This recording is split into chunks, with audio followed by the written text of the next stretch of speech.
Welcome. In front of me is a Listo SP50, and today I'll show you how to hard reset the device through settings. And obviously, to get started, we'll want to open up settings. From here, scroll all the way down to system, select reset options, erase all data. This will give you a message that performing this will remove all the data from the card, so if there is anything that you would like to keep, do back it up beforehand, otherwise you lose it permanently.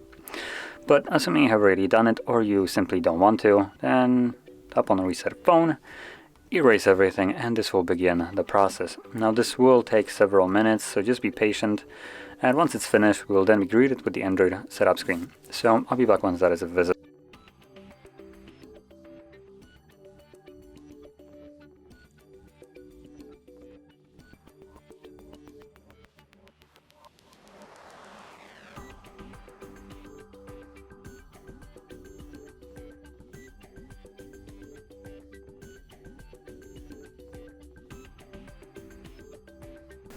And as you can see, now the process is finished and you can set up your device however you like.